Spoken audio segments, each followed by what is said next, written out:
इस वीडियो में बच्चों हम पोटेंशियल एनर्जी निकाल रहे हैं एक डायपोल की which is placed in a uniform electric field. एक यूनिफॉर्म इलेक्ट्रिक फील्ड में डायपोल रखा है, उसकी हम पोटेंशियल एनर्जी कैलकुलेट कर रहे हैं। तो बेटा आप यह सबसे पहले यहाँ पर आप डायपोल को इस फील्ड में लेके आओगे और फिर उसको किसी एंगल पे घुमाओगे। तो फील्ड में जब आप लेके आओगे, है ना, तो उसमें भी आपको, आप यानी एक्सटर्नल एजेंट हो, उसमें भी कुछ वर्क डन करना पड़ेगा।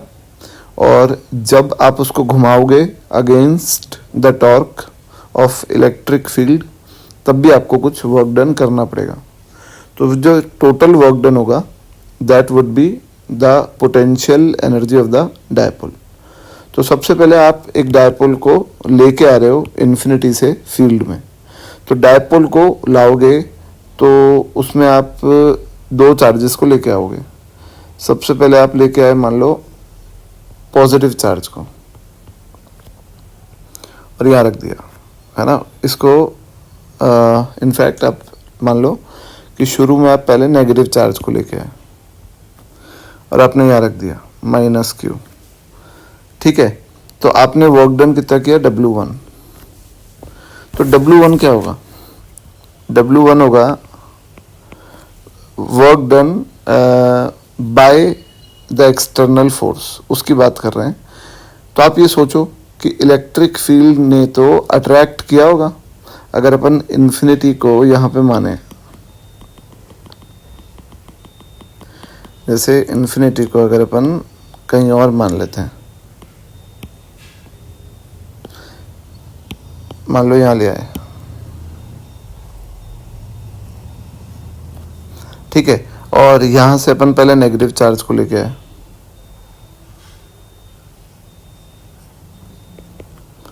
-Q को, और यहाँ रख दिया, ठीक है। और अपन ने वर्क डन कितना किया इस प्रोसेस में, W1। तो W1 क्या होगा, W1 होगा, अब आप खुद सोचो कि जब आप नेगेटिव चार्ज को ला रहे हो तो नेगेटिव चार्ज तो ऑटोमेटिकली इलेक्ट्रिक फील्ड में अट्रैक्ट होगा, खींचेगा। तो आपको तो कोई वर्क डन करना ही नहीं पड़ेगा, तो आपका वर्क डन हो जाएगा माइनस। तो -Q इंटू ई, जो ये फोर्स है वो कांस्टेंट है क्योंकि इलेक्ट्रिक फील्ड कांस्टेंट है। और आप कितनी डिस्टेंस चला के लाए, इन्फिनाइट, ठीक है बच्चों। अब दूसरा, जब आप चार्ज लेके आओगे यहाँ पर +Q इन्फिनिटी से, तो आपने वर्क डन किया मान लो W2। तो जो W2 होगा वर्क डन वो होगा +Q इंटू ई।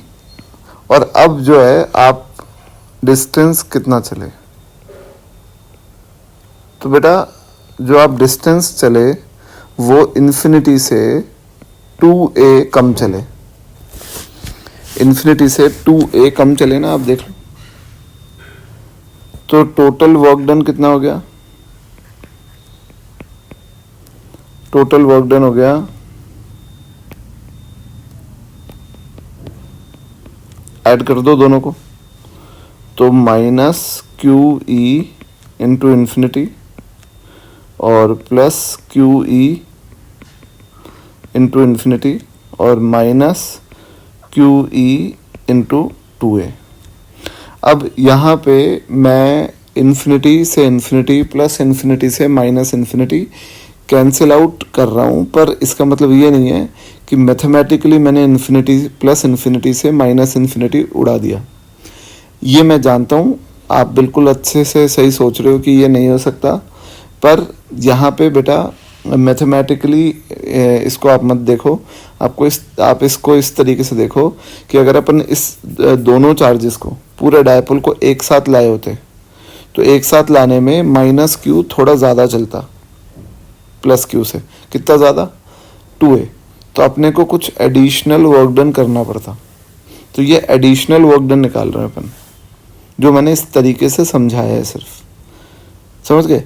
तो ये जो टोटल वर्क डन आया है, ये सिस्टम की पोटेंशियल एनर्जी बन गई होगी फर्स्ट केस में कि डायपोल को असेंबल करने में कितना वर्क डन हुआ, तो ये हो गया minus Q into E into 2a। अब Q इंटू 2a तो P होता है और P है डायपोल मूवमेंट, तो फर्स्ट एनर्जी हो गई माइनस P इंटू ई। ठीक है, अब हम डायपोल को ले आए और आप ये देख सकते हो कि जो डायपोल मूवमेंट है फर्स्ट केस में वो माइनस से प्लस की तरफ है। अब हम इसको घुमाएंगे, किसी एंगल पे रोटेट करेंगे। तो हमने मान लो इसको रोटेट किया थीटा एंगल पे। ठीक है, थीटा एंगल पे इसको रोटेट किया,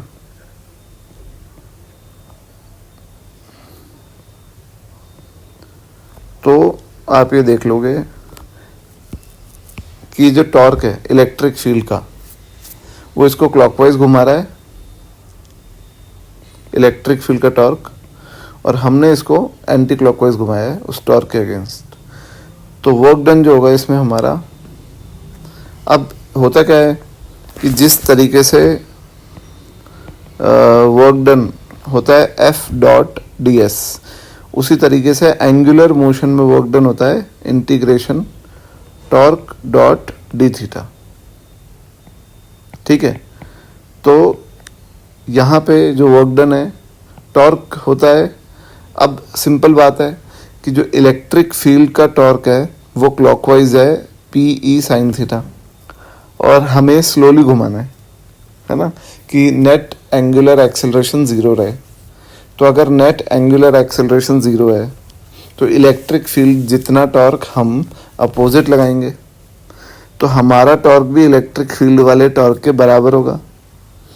इसीलिए इसको पी ई साइन थीटा लिखते हैं। ठीक है, तो W2 जो हो गया वो हो गया पी ई बाहर, साइन का इंटीग्रेशन माइनस कॉस, और जो लिमिट है वो है ज़ीरो से थीटा, ज़ीरो से थीटा घुमा रहे हैं।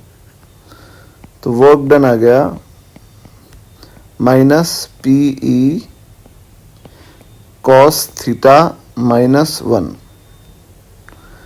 तो ये जो वर्क डन है ये दूसरी पोटेंशियल एनर्जी बन गई। तो ये हो गया P E cos theta plus P E. तो जो टोटल पोटेंशियल एनर्जी हो गई वो हो गई U1 प्लस U2। तो U टोटल हो गया minus P E cos theta plus P E minus P E. तो नेट बचा minus P E cos theta. तो U टोटल हो गया माइनस पी डॉट ई। ठीक है बच्चों, तो जो डायपोल की पोटेंशियल एनर्जी होती है इलेक्ट्रिक फील्ड में वो होती है माइनस पी डॉट ई। ये आपको याद रखना है। ठीक है, तो मिलते हैं अपन नेक्स्ट वीडियो में। Thank you.